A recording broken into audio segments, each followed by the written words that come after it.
Okay जी, अस्सलाम वालेकुम। आज जो हमारा सेशन है वो है ब्लूम्स टेक्सोनॉमी पे। हम इसको थोड़ा ज़्यादा डिस्कशन में लेंगे क्योंकि जो है ना ऑलरेडी हमने ये एज अ रिकॉर्डेड लेक्चर आप लोगों से शेयर किया था पिछले वीक में। तो इसको अब ज़्यादा थोड़ा डिस्कशन में लाएंगे कि देखते हैं कि ब्लूम्स टेक्सोनॉमी में किस तरीके से क्वेश्चन आते हैं और किस तरीके से ये आगे हमें जो है ना पूछी जा सकती है इन एग्जाम्स में भी। तो आवाज़ तो आ रही होगी मेरे ख्याल में।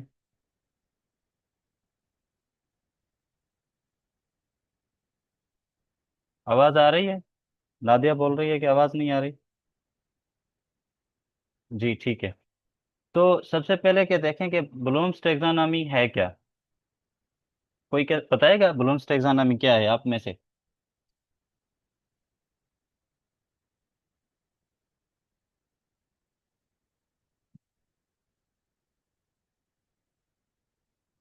ओके, अगर नहीं है व्यू तो देखें, सबसे पहले जब भी कोई चीज़ डिस्कशन करते हैं ना हम टॉपिक किसी भी के, तो पहले उसका मेन वर्ड देखें कि क्या है। अब एक तो ब्लूम्स है और दूसरा टेक्सोनॉमी है। अब फोकस जो है ना वो टेक्सोनॉमी पे है रादर देन जो है ना ब्लूम यानी इस पे ब्लूम्स पे। टेक्सोनॉमी का फोकस है, असल हम चीज़ जो डिस्कस करेंगे वो टेक्सोनॉमी डिस्कस करेंगे। अगर बायोलॉजी में देखें, साइंस में देखें, तो टेक्सोनॉमी क्या होती है, किसी चीज़ किसी जो है ना ग्रुप को तरतीब देना, किसी चीज को जो है ना अरेंज करना। असेंडिंग डिसेंडिंग ऑर्डर में भी हम अरेंज करते हैं चीजों को, तो वो भी टेक्सोनॉमी होती है। लेकिन साइंस में अगर देखें तो सिमिलरिटीज के बेसिस पे ऐसी चीजें जो आपस में सिमिलर हो उनको एक ग्रुप में रखते हैं, और डिफरेंसेस के बुनियाद पे भी हम दूसरों चीजों को सेपरेट करते हैं। तो ये जो चीज है कि सिमिलरिटीज एंड डिफरेंसेस के बेस पे चीजों को साथ में रखना, एक ग्रुप में रखना, इसको साइंस में हम टेक्सोनॉमी कहते हैं। लेकिन यहाँ पे टेक्सानॉमी वो टेक्सानॉमी नहीं है साइंस वाली। यहाँ पे टेक्सानॉमी है भाई, एक हायरार्की है, इन्होंने एक फ्रेमवर्क दिया है। वो फ्रेमवर्क क्या बता रहा है कि आपके जो लर्निंग आउटकम्स हैं या स्टूडेंट्स जो चीज़ें सीखते हैं वो स्टेप बाय स्टेप सीखते हैं। यानी कौन सी स्टेप्स या कौन से लेवल्स हैं जिनसे बच्चा गुजरता है, सीखता है। एक लेवल यानी बेसिक लेवल से होकर स्टार्ट होकर हाईएस्ट लेवल तक किस तरीके से पहुंचता है, उसको यहाँ पे टेक्सानॉमी कह रहा है। और ये टेक्सानॉमी ब्लूम्स का नाम आगे इसलिए दिया गया है कि ये बिगिनिंग में जो सबसे पहला जो यानी फाउंडर हैं वो ब्लूम है, तो इसके लिए इसको कहा जाता है ब्लूम्स टेक्सानॉमी। बेंजामिन ब्लूम ने एक्चुअली 1956 में एक जो है ना कमेटी लीड की थी रिसर्चर्स की। एक कुछ रिसर्चर्स थे इसके साथ, और इन्होंने एक कमेटी लीड की। और इन्होंने फिर ब्लूम्स टेक्सानॉमी दी जो कॉग्निटिव डोमेन को टच कर रही थी। अभी जो है ना हम तीन डोमेन्स पढ़ते हैं, लेकिन बेंजामिन ब्लूम ने 1956 में जब दी तो that was the cognitive domain. So Bloom's taxonomy actually actually ये जो है ना एक हायरार्किकल फ्रेमवर्क है। हायरार्किकल का मतलब ये है कि देखें, सिंपलेस्ट टू आप जो है ना कॉम्प्लेक्स आ रहे हैं। सिंपल से आप जो है ना फिर लर्न यानी आप पहले कंप्रिहेंशन देख रहे हैं, फिर रिमेंबर देख रहे हैं, फिर कंप्रिहेंशन, देन आप क्रिएट जो लेवल है वो वहां तक जा रहे हैं, या क्रिएशन तक, या सिंथेसिस तक। तो ये एक हायरार्किकल फ्रेमवर्क है, ऐसा फ्रेमवर्क है जो ऑब्जेक्टिव्स को जो है ना तरतीब देने में मदद करता है। तो ये आजकल एजुकेटर्स यूज करते हैं। एजुकेटर्स का मतलब टीचर्स हो सकता है, प्रोफेशनल्स हो सकता है, कुछ जो एजुकेशन से रिलेटेड है, ठीक है। मोस्ट ऑफ द टाइम ये वर्ड टीचर्स के लिए यूज होता है।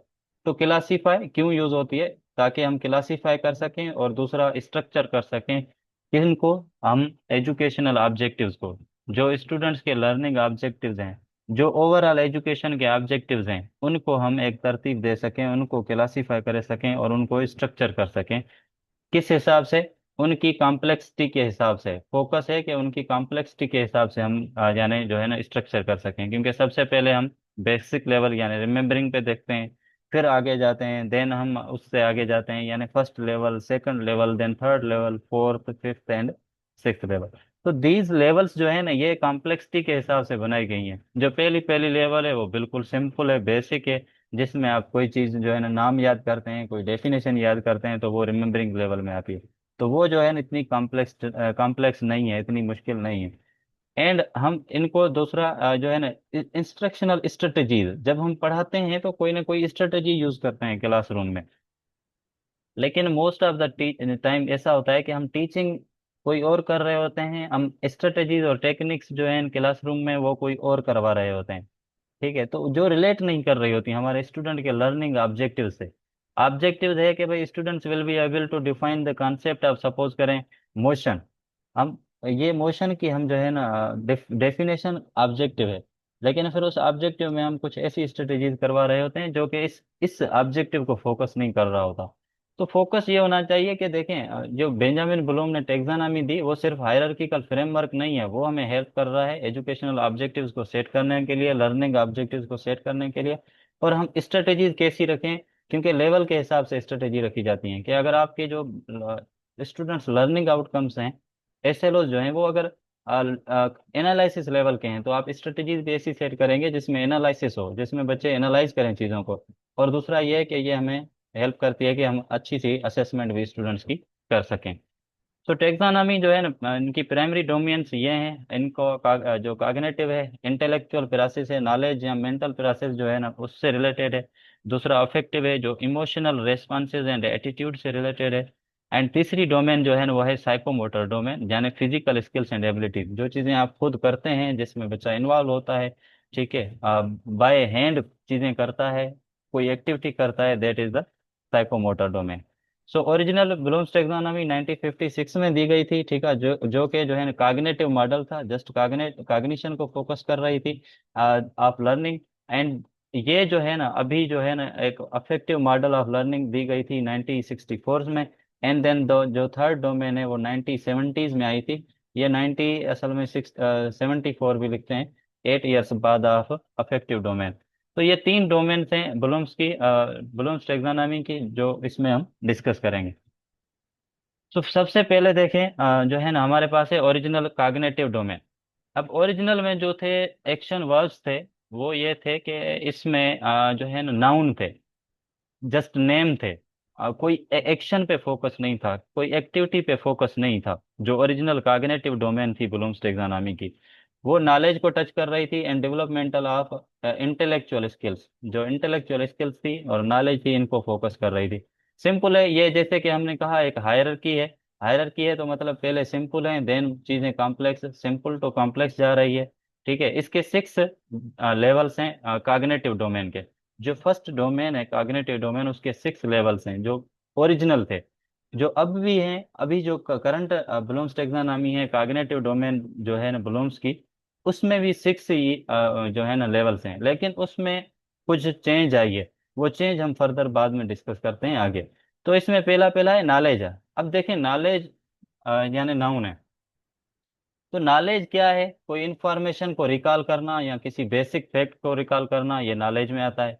कोई इंफॉर्मेशन है, कोई बेसिक फैक्ट है, कोई डेट बता रहे हैं, कोई नाम बता रहे हैं, ठीक है, या कोई सिंबल बता रहे हैं, कोई फार्मूला बता रहे हैं, तो ये नॉलेज में आता है। क्योंकि ये ऐसी चीजें हैं जिसमें आपको किसी अंडरस्टैंडिंग की जरूरत नहीं होती, आप रोट मेमोराइज भी कर लेते हैं। ठीक है, कोई डेट बताएगी, भाई कायदे आजम कब पैदा हुए थे, तो आप जस्ट डेट बताते हैं। तो this is the knowledge level of Bloom's taxonomy. Comprehension में क्या है, यहाँ पे कोई चीज अंडरस्टैंड करनी होती है। ठीक है, अंडरस्टैंडिंग द कॉन्सेप्ट, कॉन्सेप्ट को समझना, अंडरस्टैंड करना और उनको इंटरप्रीट करना, उनकी मीनिंग को समझना, जो है ना कंप्रीहेंशन लेवल में आता है। पहले नॉलेज यानी जो बेसिक फैक्ट्स हैं या इंफॉर्मेशन है उनको रिकॉल करना। कंप्रीहेंशन में आपकी अंडरस्टैंडिंग आ जाती है और इंटरप्रीट करते हैं। सपोज करें आप कोई थ्योरी पढ़ाते हैं या कोई आप टॉपिक पढ़ाते हैं साइंस का। ठीक है, फिर उस लास्ट में बच्चों को कहते हैं कि भाई ये लेसन था, a visit to the park, suppose करें क्लास 6 का या 7 का लेते हैं, a visit to the park, a visit to the zoo. आप ये टॉपिक पढ़ाते हैं और बाद में बच्चों को बोलते हैं इसको समराइज करें। तो ये जो समराइज करना है ना, ये उनकी अंडरस्टैंडिंग को चेक करना है कि बच्चों ने कितना समझा है। तो ये जो लेवल है इसको कंप्रीहेंशन लेवल कहा जाता है इन ब्लूम्स की कॉग्निटिव डोमेन में। देन एप्लीकेशन लेवल है। एप्लीकेशन देखें, वर्ड जो हमारा आ रहा है एप्लीकेशन, अप्लाई वर्ड से निकला हुआ है। अप्लाई करना मतलब जो आपके पास नॉलेज है वो कहीं यूटिलाइज करना, उसी को यूज करना, नॉलेज को यूज करना। जो चीज़ आपने सीखी है उसको प्रैक्टिकल कॉन्टेक्स्ट में, उसको किसी कॉन्टेक्स्ट में यूज करना, असल में यूटिलाइज करना, इसको हम एप्लीकेशन कहते हैं। ठीक है, सपोज करें आप मैथ का प्रॉब्लम है, आपके पास फार्मूला है। ठीक है, और उस फार्मूले को लेकर आप मैथ का प्रॉब्लम सॉल्व करते हैं। ठीक है, आपने फार्मूला समझा है, सीखा है। अब आपको उसी फार्मूला के बेस पे प्रॉब्लम दिया जाता है। अब उसी नॉलेज को यूटिलाइज करते हुए जो आपने ऑलरेडी सॉल्व किए प्रॉब्लम, फिर आप दूसरा प्रॉब्लम सॉल्व कर रहे हैं, तो this is the application level. ठीक है। यहाँ आप कोई एक्सपेरिमेंट कर रहे हैं, आपको ऑलरेडी प्रोसेस का पता है। ठीक है, यहाँ स्टूडेंट को बताया गया है कि भाई ये प्रोसेस है, ये नॉलेज रिक्वायर्ड है, और इस तरीके से एक्सपेरिमेंट होगा, और फिर बच्चे को आप कहते हैं अब जो ये सीखा आपने, अब इसके हिसाब से आप एक्सपेरिमेंट करो। तो this is the application level of blooms taxonomy. Application के बाद आती है, देखें जो वर्ड्स हैं ना उनको समझें, पहले मेन वर्ड देखें क्या है। नॉलेज, ठीक है, कोई इंफॉर्मेशन, फैक्ट, कंप्रीहेंशन में कॉन्सेप्ट आ जा रहा है, अंडरस्टैंडिंग आ रही है। एप्लीकेशन में आप जो सीखी है चीज, जो आपके पास नॉलेज है, जो आपके पास इंफॉर्मेशन है, उसको यूटिलाइज करना है। एंड देन एनालिसिस में क्या होता है, इंफॉर्मेशन को ब्रेक डाउन किया जाता है पार्ट्स में। जो कॉन्सेप्ट है, जो मेजर क्वेश्चन है, उसको ब्रेक डाउन करना पार्ट्स में एनालिसिस कहते हैं। ठीक है। इसके क्यों पार्ट्स में डिवाइड करते हैं, उसका रीजन ये है कि हम क्या देखते हैं कि उनका आपस में क्या रिलेशनशिप है, वो कैसे आपस में मिलजुल, यानी मिलकर वो जुड़कर एक न्यू चीज या न्यू मीनिंग दे रहे हैं, किस तरीके से अंडरस्टैंडिंग डेवलप हो रही है। तो ये जो है ना, इसको हम एनालिसिस कहते हैं, कि डिटेल में किसी टॉपिक के, किसी जो है ना सब्जेक्ट के, या किसी क्वेश्चन के, या किसी आंसर के, उसको पार्ट्स में तोड़ना, ब्रेक करना, एंड फिर उन चीजों को देखना, इसको हम कहते हैं एनालिसिस। अच्छा, यहाँ पे जो फिफ्थ लेवल है ओरिजिनल कॉग्निटिव डोमेन में, साइंथेसिस है। साइंथेसिस का मतलब ये है कि जब आपके पास नॉलेज है, कंप्रीहेंशन है, एप्लीकेशन है, एनालिसिस भी आप कर सकते हैं। अब उन जो नॉलेज आपके पास ऑलरेडी हर चीज उस टॉपिक के बारे में है, या उसी कॉन्टेक्स्ट के बारे में है, उस नॉलेज को मिलाकर उसी नॉलेज के बेस पे आप कोई न्यू आइडिया देते हैं। तो वो न्यू आइडिया जो होगा, या कोई आप न्यू सॉल्यूशन बनाते हैं, वो न्यू आइडिया आपका सिंथेसिस में होगा, कि आपने कोई न्यू इंफॉर्मेशन ऐड किया, आपने कोई न्यू वैल्यू दिया है इसमें। तो ये जो है सिंथेसिस लेवल पे आता है। मैं for example, developing original hypothesis. Suppose करें कोई स्टेटमेंट है, कोई टॉपिक पढ़ा रहे हैं, ठीक है। सपोज करें आप कुछ दिनों पहले रियलिज्म डिस्कस किया, आपने जो है ना आइडियलिज्म डिस्कस किया। अब ये आइडियलिज्म रियलिज्म पढ़ाकर बच्चों को इन्फॉर्मेशन मिली, कैंडिडेट्स को, और उन्होंने ये चीज बहुत अच्छे से डिस्कस की, डिटेल्स में एक दूसरे से डिस्कस की, टीचर के साथ डिस्कस की। अब आइडियलिज्म एंड रियलिज्म उनका अपने अपने बिलीफ है। अब यहाँ पे कोई बच्चा आए, कैंडिडेट आए, और इन दोनों टॉपिक्स को मिलाकर, और वो कोई न्यू जो है ना आइडिया दे दे कि यस, रियलिज्म ये कहती है, ठीक है, कि जो है ना रियलिटी को फोकस हो, आइडियलिज्म कहती है आइडियाज को फोकस हो, but there should be both idealism and reality. जो प्रेगमेटिस्ट है ना, जो प्रेगमेटिज्म है, उन्होंने असल में यही किया था। ठीक है, दोनों को देखा, उन्होंने कहा रियलिज्म भी ठीक है, आइडियलिज्म भी ठीक है, और दोनों को ही जो है ना मिलाकर आगे चलते हैं। तो साइंथेसिस है कोई न्यू आइडिया देना, कोई न्यू चीज बनाना। उसके बाद है इवाल्यूएशन। इवाल्यूएशन मतलब है इंफॉर्मेशन को जज करना। ठीक है, किसी क्राइटेरिया या कोई स्टैंडर्ड दिया गया होता है, उस क्राइटेरिया के, उस स्टैंडर्ड के बेस पे जो है इवाल्यूएट करना, जज करना इंफॉर्मेशन को। तो ये हम कहते हैं इवाल्यूएशन को। सपोज करें रिसर्च मेथडोलॉजीज, आप आगे जो है थोड़ा बहुत इसको भी टच करेंगे। यहाँ आपने जो ये आइडियलिज्म रियलिज्म ये पढ़ी, ठीक है। आपको कोई इंफॉर्मेशन या क्राइटेरिया दी जाए कि इस क्राइटेरिया से आप बताएं कि ये सही है या नहीं है, इसमें कौन सी चेंजेस नीडेड हैं, तो वो उसकी इवैल्यूएशन होगी।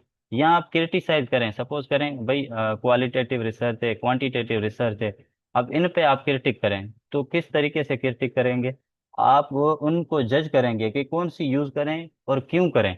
अगर ये नहीं कर रहे तो क्यों नहीं कर रहे, ये जो रीजन देना होता है ना किसी इंफॉर्मेशन के लिए, तो वो असल में जज करना होता है। तो इसको हम इवैल्यूएशन कहते हैं।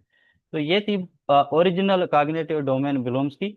इसके बाद ये इनके कुछ वर्ब्स हैं ओवरऑल जो है ना रखे हुए हैं, ताकि आप लोगों को जिस जब तक ये वोकेबलरी और इनके वर्ब्स कुछ नहीं याद करेंगे, देखेंगे नहीं बार बार, तब तक ब्लूम्स टैक्सोनॉमी के लेवल के जो एसोलॉज हैं ना, वो समझना मसला होता है। अब देखें नॉलेज में क्या है, कोई रिकॉल कर रहा है इंफॉर्मेशन स्टूडेंट, ठीक है, या आइडियाज को या प्रिंसिपल को, किसी चीज को रिकॉल करना जस्ट, तो वो नॉलेज में आता है। इसके कौन कौन से वर्ब हो सकते हैं, ये लिखे हुए हैं। अरेंज कर सकता है, चीज़ों को अरेंज करना, डेफिनेशन बताना, डिस्क्राइब करना but to the definition level, किसी चीज़ की लिस्ट लिस्ट बनाना, ठीक है, आउटलाइन देना या बताना। तो ये चीज़ें ऐसी हैं, इनको हम जो है ना वर्ब्स कहते हैं, या जो है ना नॉलेज लेवल के। अब इसमें देखें बिहेवियर कैसा हो सकता है कि स्टूडेंट विल डिफाइन, सपोज करें इसका कैसा एसएलओ बन सकता है इस लेवल का, डिफाइन कि student will be able to define the जो है ना थर्ड लॉ ऑफ मोशन, या student will be able to define the science, student will be able to define the जो है ना सोसाइटी या कल्चर। तो ये डेफिनेशन लेवल का कॉन्सेप्ट है knowledge. Then we have comprehension, comprehension में अंडरस्टैंडिंग चेक होगी, एक्सप्लेन करें, समराइज करें, कन्वर्ट करें या डिफेंड करें, बताएं ये कि ये कैसे है, एक्सप्रेस करना, एक्सटेंड करना, इन्फर करना, एटसेट्रा। कि students will explain the concept, suppose करें किसी चीज़ का कॉन्सेप्ट जो है ना एक्सप्लेन करेंगे, तो ये हमारा कंप्रीहेंशन लेवल है। देन इसी तरह एप्लीकेशन के वर्ब्स दिए गए हुए हैं, एनालिसिस के वर्ब्स दिए गए हुए हैं एंड उसका एसएलओ दिया गया है, सिंथेसिस के दिए गए हुए हैं एंड इवोल्यूशन के। तो ये ओवरऑल वर्ब्स हैं, ये इन वर्ब्स को आप खुद देखें और फिर इनको याद भी करें। इनको एक एक वर्ड को बताना कि ये देखें अप्लाई है एप्लीकेशन लेवल में आ रहा है, इलिस्ट्रेट करना एप्लीकेशन लेवल में आ रहा है, तो ये यानी माना नहीं रखता, क्योंकि आप खुद इनको देखेंगे। अब समझ आ गया कि नॉलेज में रिकॉल करना, इंफॉर्मेशन, फैक्ट्स, डेट्स वगैरह आ रहे हैं, कंप्रीहेंशन में अंडरस्टैंडिंग आ रही है, एप्लीकेशन में हम नॉलेज को अप्लाई करते हैं, एनालिसिस में इंफॉर्मेशन को ब्रेक डाउन करते हैं, सिंथेसिस में आइडियाज को मिलाकर कोई न्यू आइडिया देते हैं, एंड इवोल्यूशन में हम किसी क्राइटेरिया के बेस पे असेस करते हैं, असेसमेंट करते हैं, जज करते हैं। ठीक है, कोई तारीफ करते हैं या कोई क्रिटिक करते हैं, तो वो इवोल्यूशन में आता है। अच्छा, अब ब्लूम्स की टेक्सोनॉमी रिवाइज हुई। कब रिवाइज हुई? 2001 में। क्यों रिवाइज हुई? किसी के पास आइडिया है इसी बारे में कि ब्लूम्स की टेक्सोनॉमी क्यों रिवाइज की गई? Sir, it was revised to make convert the nouns into verbs. जी, सही है। Anyone else? क्यों, क्या फायदा था कि ब्लूम्स की टेक्सोनॉमी को रिवाइज किया गया, नाउन से वर्ब पे लाया गया? Sir, I think the pedagogist believed in action rather than nouns. Yes, very right. Anyone else?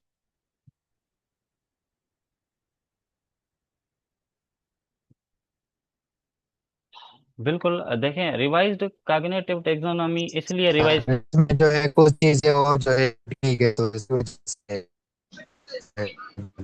से आवाज नहीं आ रही आपकी।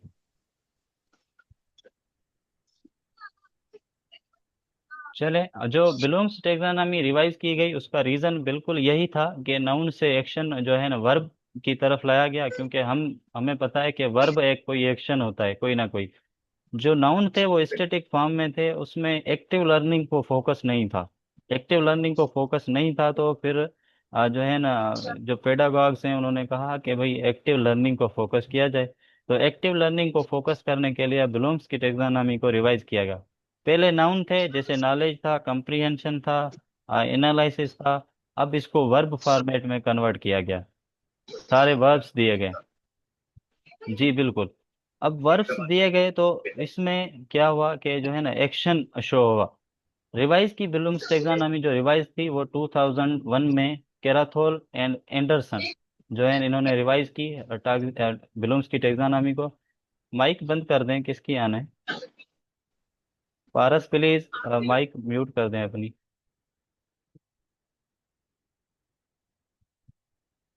ओके। सो रिवाइज्ड ब्लूम्स टेक्सोनॉमी जो थी वो एक्चुअली केराथोल एंड एंडरसन ने जो है ना इसको रिवाइज किया था। ठीक है, फिर हम passive nouns to active verbs है। फोकस यही था कि नाउन से जो है ना वर्ब्स की तरफ तरफ आए, क्यों नाउन स्टैटिक होते हैं, एक्शन को शो नहीं करते। तो एक्टिव जो वर्ब्स हैं वो एक्शन को शो करते हैं, इसीलिए जो है ना इन्होंने रिवाइज किया। Emphasising learner engagement. क्यों? क्योंकि ताकि लर्नर की इंगेजमेंट हो, जब एक्टिव वर्ब्स होते होंगे, एक्टिव पार्टिसिपेशन होगी, तो जो है ना लर्नर की इंगेजमेंट होगी एंड एक्टिव पार्टिसिपेशन होगी। सेम जो है ना लेवल्स हैं, 6 लेवल्स हैं। फर्स्ट जो डिफरेंस है वो यही है कि जो बिगिनिंग वाली थी उसमें नाउन थे, इसमें जो है ना अभी वर्ब्स हैं। दूसरा चीज डिफरेंस ये है कि जो है ना इसमें जो है ना एक्टिव एंगेजमेंट और लर्नर की एंगेजमेंट पे फोकस है। ठीक है, क्योंकि ये एक्टिव प्रोसेस ऑफ लर्निंग को जो है ना डील करती है रादर देन एलिमिनेटिंग नाउन्स, या जो ओरिजिनल वर्जन में यूज हुए थे। सो इसकी जो पहली पहली यह है कि वो रिमेम्बरिंग है नाउन से, यानी नॉलेज से जो है ना रिमेम्बरिंग आ गया, रिमेम्बर आ गया, क्योंकि रिमेम्बर वर्ब है। ठीक है, रिमेम्बरिंग पे फोकस हुआ, एक्शन पे फोकस हुआ, रादर देन जो है ना नाउन जस्ट रिमेम्बर या नॉलेज पे फोकस था जो। बाकी सेम है केस में जो है ना रिकॉलिंग फैक्ट्स होती है एंड बेसिक कॉन्सेप्ट्स, जिसमें एक्शन वर्ब्स जो है ना इसके लिस्ट है, define, identify, recall, name, state, describe same ही आएंगे तकरीबन। ठीक है, एंड इसका एग्जांपल ये है कि naming chemical elements on periodic table. Suppose करें आप जो है 8वीं क्लास में या 7वीं जमात में आप बच्चों को पढ़ा रहे हैं पीरियोडिक टेबल, तो उसमें केमिकल एलिमेंट बता रहे हैं, तो नेम देना केमिकल एलिमेंट को कि ये कौन सा एलिमेंट है, इसका नाम क्या है। तो ये जो है ना रिमेम्बरिंग लेवल में आ जाता है, यानी रिकॉलिंग बेसिक जो फैक्ट है या डेफिनेशन जो आपने बच्चे को बताई है। तो ये है रिमेम्बरिंग लेवल। देन हमारे पास अंडरस्टैंडिंग लेवल है, जिसमें हम चीज़ों को अंडरस्टैंड करते हैं, कॉन्सेप्ट्स को एक्सप्लेन करते हैं, आइडियाज़ को एक्सप्लेन करते हैं। यहाँ पे अंडरस्टैंडिंग बिल्ड बिल्ड होती है। इसके एक्शन वर्ब्स मेन ये हैं, एक्सप्लेन, समराइज, इंटरप्रीट। अच्छा, वर्ब्स जो पीछे मैंने बताए सारे वर्ब्स वही यूज हुए होंगे, ठीक है, बाकी जस्ट उनका फॉर्म, यानी जो पहले था नॉलेज था उससे रिमेम्बरिंग आ गया, रिमेम्बर आ गया। दूसरा कंप्रीहेंशन था, उससे अंडरस्टैंड आ गया या अंडरस्टैंडिंग आ गया। तो यानी नाउन्स टू वर्ब स्विच हुई लेवल्स। बाकी जो उसके वर्ब्स हैं, एक्शन, वो तो सेम ही है। सो अंडरस्टैंडिंग में एक्सप्लेनिंग आइडियाज एंड कॉन्सेप्ट, जैसे कि समराइज करें मेन आइडियाज, किसी इवेंट के टेक्स्ट के आइडियाज को समराइज करें, ये अंडरस्टैंडिंग में आएगा। देन अप्लाइंग में आप इंफॉर्मेशन को यूटिलाइज करते हैं, ठीक है, किसी सिचुएशन में अप्लाई करना, यूज करना, डिमॉन्स्ट्रेट करना। ठीक है, कोई काम बच्चों को आप डिमॉन्स्ट्रेट करके दिखाते हैं, आप फिर बच्चों को कहते हैं डिमॉन्स्ट्रेट करें, तो वो बच्चा प्रीवियस नॉलेज के बुनियाद पे डिमॉन्स्ट्रेट करता है, तो ये एप्लीकेशन लेवल आ जाती है, जैसे सॉल्विंग का मैथ प्रॉब्लम वगैरह। अच्छा, यहाँ पे ये देखें, ये बॉक्स आ गई है अब। इस बॉक्स का क्या मकसद है? Lower order thinking. ये जो तीन चीजें हैं, यानी remembering, understanding and applying. Applying कभी कभी हायर ऑर्डर में भी यूज होता है, लेकिन मोस्ट ऑफ द टाइम यहाँ पे लोअर ऑर्डर थिंकिंग में ही लिखा जाता है, पढ़ा जाता है। लोअर ऑर्डर का थिंकिंग का मतलब है ये बेसिक बेसिक लेवल है। यहाँ पे जो है ना बेसिक बच्चे की जो मेंटल लेवल है उस पर फोकस होता है, बेसिक इंटेलेक्चुअल स्किल्स पे फोकस होता है। यानी यहाँ पे ज्यादा जो है ना हायर ऑर्डर की थिंकिंग डेवलप नहीं होती। सो दीज थ्री जो है ना वो लोअर ऑर्डर थिंकिंग स्किल्स में आ रहे हैं। अच्छा, उसके बाद है एनालाइजिंग सेम, वो breaking information into components, parts. क्यों? ताकि हम उनके बीच के रिलेशनशिप देख रहे हैं कॉन्सेप्ट्स के बीच में। एंड देन इनके एक्शन वर्ब्स एनालाइज आ सकते हैं, कंपेयर एंड कंट्रास्ट हो सकता है, एग्जामाइन करें या डिफरेंशिएट करें, कैटेगराइज वगैरह, जैसे कंपेयरिंग थीम्स एटसेट्रा। देन हमारे पास इवाल्युएटिंग है। इवाल्युएटिंग ब्लूम्स टेक्सोनॉमी की वो लेवल है जो पहले 6th नंबर पे थी। ये एक तीसरा जो है ना डिफरेंस है या दूसरा डिफरेंस है, क्योंकि इवाल्युएशन जो थी वो इवाल्युएशन थी 6th नंबर पे, लास्ट पे। जब कोई चीज़ बन भी गई तो बाद में आप इवाल्युएट कर रहे थे, असेस कर रहे थे, जज कर रहे थे चीज़ों को।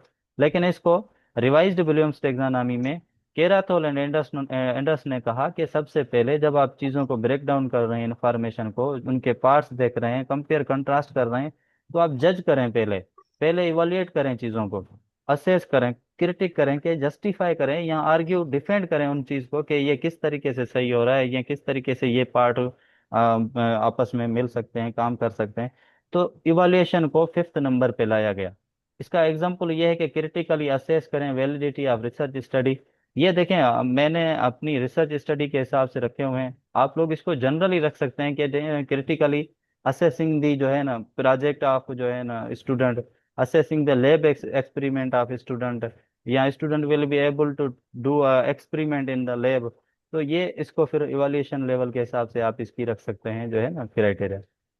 देन इवाल्यूएशन के बाद जो लास्ट लेवल दी इन्होंने एंडरसन एंड केराथियल ने रिवाइज में, वो उन्होंने साइंथेसिस से हटाकर, साइंथेसिस नाउन था, इन्होंने फोकस रखा क्रिएट वर्ब पे, जिसमें इन्होंने रखा क्रिएटिंग। क्रिएटिंग में समथिंग प्रोड्यूसिंग न्यू और ओरिजिनल, कोई चीज न्यू या कोई ओरिजिनल आइडिया दे रहे हैं, तो उसको हम कहते हैं जो है ना क्रिएट लेवल बिलोंग्स टेक्सोनॉमी की, या क्रिएटिंग, जिसमें एक्शन वर्ब्स कौन से हैं? क्रिएट हैं, डिजाइन करना। अच्छा, कोई जो है ना मॉडल वगैरह बच्चे डिजाइन करते हैं इंफॉर्मेशन के हिसाब से, और बच्चे को पढ़ाया जाता है और वो मॉडल डिजाइन करते हैं, तो वो डिजाइन करना देखें वो अप्लाई में भी आ सकता है, क्योंकि ये बच्चे नॉलेज को अप्लाई करके जो है ना कोई चीज बना रहे हैं, एक ही चीज।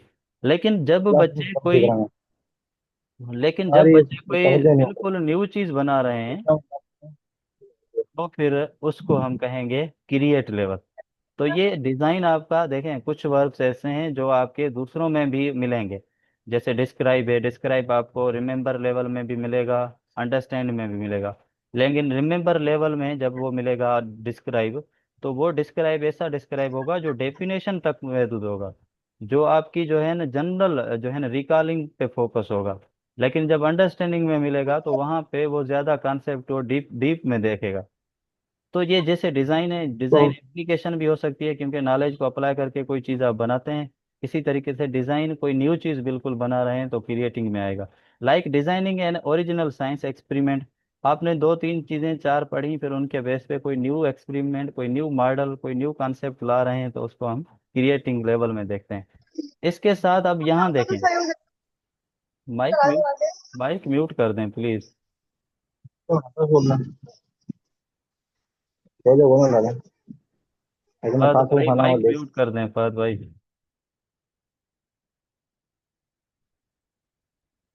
अच्छा, यहाँ पे देखें, यहाँ क्या है, यहाँ लिखा है higher order thinking. Higher order thinking क्यों लिखा है? इसलिए हायर ऑर्डर की टेबल है, ये जो हायर ऑर्डर है ये जो है इनको फोकस करती है, एनालाइजिंग को और क्रिएटिंग को एंड इवाल्युएटिंग को। जो हायर ऑर्डर स्किल्स हैं वो हायर ऑर्डर थिंकिंग जो है ना वो इन चीज़ों पे फोकस करती हैं, इसलिए इन्होंने ये रखा है कि भाई जो एनालाइजिंग है, इवाल्युएटिंग है, क्रिएटिंग है, जो इस तरीके की स्किल्स हैं, एक्चुअली ये वो स्किल्स हैं जो हाई ऑर्डर की होती हैं, जो सिंपल नहीं होती, जो कि ज़्यादा कॉम्प्लेक्स होती हैं। तो इन्होंने इनको हायर ऑर्डर थिंकिंग का नाम दिया। एक और अहम चीज यहाँ पे वो ये है कि हायर ऑर्डर बहुत इंपॉर्टेंट है। इसलिए इंपॉर्टेंट है क्योंकि ये तो एक लर्नर को हेल्प करती है नॉलेज को क्रिएटिव तरीके से, क्रिटिकल तरीके से देखें चीज़ों को। एक तो आप किसी चीज़ पे क्रिटिक भी करते हैं, फिर आप कोई नई चीज़ बनाने की भी कोशिश करते हैं, तो इसके लिए इसको हायर ऑर्डर कहा गया है।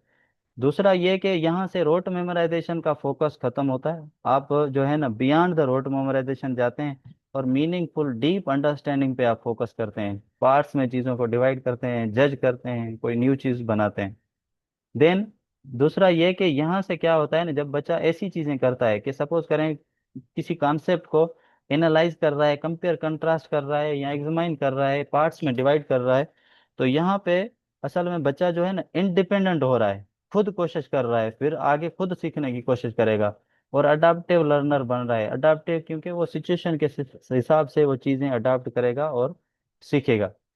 एंड ये तम बहुत ज़रूरी है 21st सेंचुरी में। क्यों? क्योंकि आजकल जो है ग्लोबल वर्ल्ड चल रहा है जिसमें एनालाइजिंग और जज करना इंफॉर्मेशन को, कोई कोई आइडियाज़ को समराइज करना, देन जो है ना कोई न्यू चीज़ डेवलप करना बहुत मीनिंगफुल रखता है। इसीलिए ये 21st सेंचुरी के हिसाब से भी बहुत ज़रूरी है कि इन चीज़ों पे फोकस किया जाए। ये ग्राफ देखें, इस पे ये सारा जो है ना डिफरेंस दिया गया है कि ओरिजिनल में क्या था अब क्या है। ओरिजिनल में नाउन थे, पहले पहली पॉइंट जो है ना इन्होंने नाउन यूज किए थे, नॉलेज, कंप्रीहेंशन वगैरह।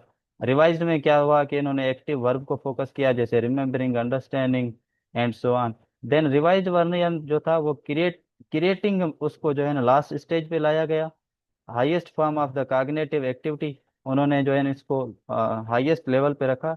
इधर देखें तो यहाँ पे जो हाईएस्ट लेवल है वो इवोल्यूशन था ओरिजिनल में, लेकिन यहाँ पे हाईएस्ट लेवल क्या है, क्रिएट को रखा गया।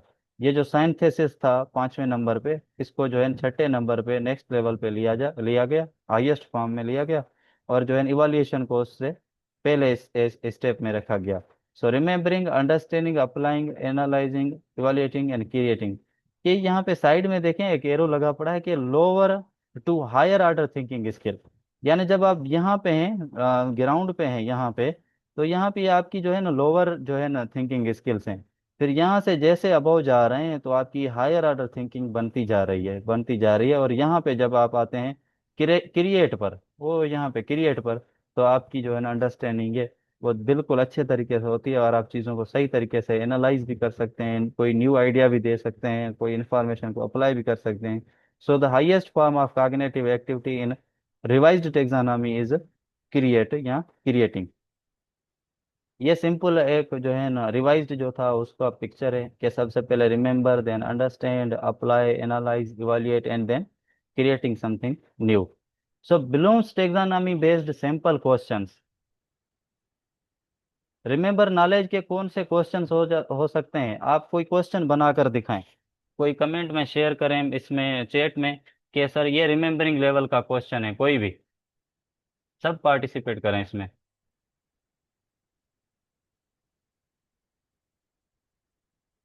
रिमेंबरिंग लेवल का कोई क्वेश्चन बनाएं, कोई भी टॉपिक पढ़ा रहे हैं, सपोज करें आप जो है ना पार्ट्स ऑफ स्पीच पढ़ा रहे हैं, तो रिमेंबरिंग लेवल का कौन सा क्वेश्चन होगा। Where Allama Iqbal was born, remembering level है। व्हाट इज नाउन, डेफिनेशन है, गुड, ये भी रिमेंबरिंग लेवल है। डिफाइन फोटोसिंथेसिस, ग्रेट, सही है, ये रिमेंबरिंग लेवल है क्योंकि डेफिनेशन पे फोकस है, जस्ट रिकॉल हो रही है इंफॉर्मेशन, तो ये रिमेंबरिंग लेवल का है। डिफाइन सेट, ग्रेट, डिफाइन या रिकॉल करें या लिस्ट करें, सपोज करें पार्ट्स ऑफ स्पीच, ठीक है, या कोई डेट बताएं, dates great. What is the capital of India, ये सब जो है ना remembering. Enlist the monthly names, gets great, ये सब जो है ना बिल्कुल रिमेंबरिंग लेवल के हैं।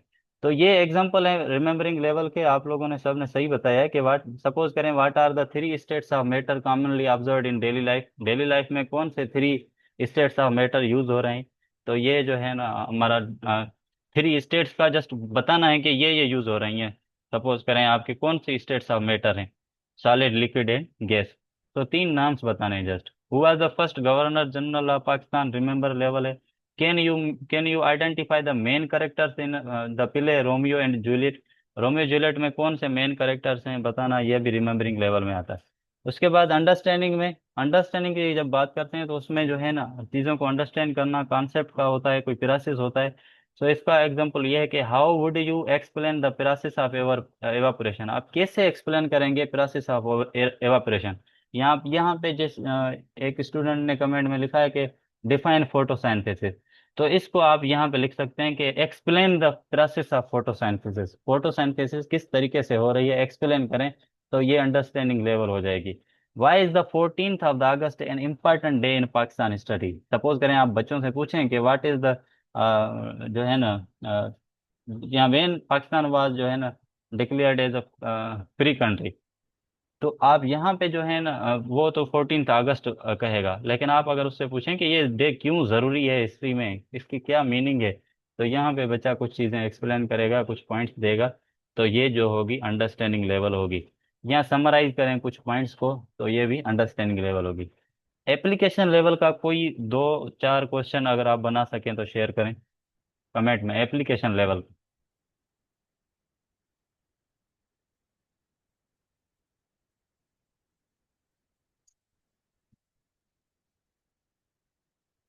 Application demonstrate the process of photosynthesis, ठीक है, एप्लीकेशन लेवल का है ये भी।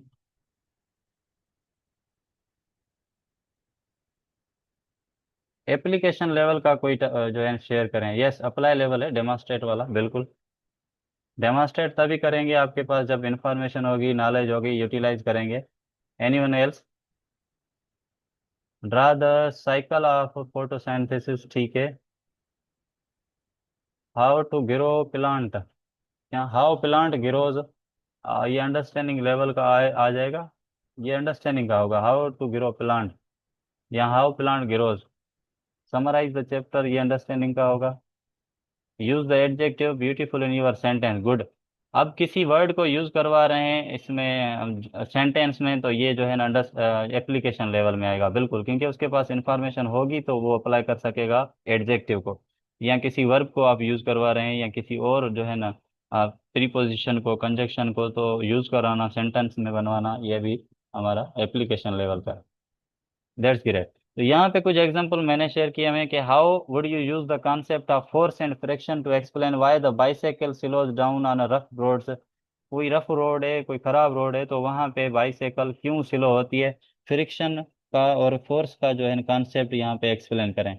तो अब यहाँ पे जो इंफॉर्मेशन, अब ये किस तरीके से एप्लीकेशन है, क्योंकि यहाँ पे जो है ना use the concept of force and friction, force and friction के कॉन्सेप्ट को यूज करके, यूटिलाइज करके, इस इंफॉर्मेशन को यूटिलाइज करके बताना ये है कि एक्सप्लेन करना है कि क्यों स्लो होती है या रफ होती है। अगर ये जस्ट अगला पार्ट होता है, क्वेश्चन का, सिर्फ ये होता तो ये शायद जस्ट होता हमारा अंडरस्टैंडिंग लेवल का एक्सप्लेन आ गया। लेकिन यहाँ पे ये कह रहा है कि एक्सप्लेन करें, लेकिन इस इंफॉर्मेशन के बुनियाद पे, ये आपके पास इंफॉर्मेशन है, इस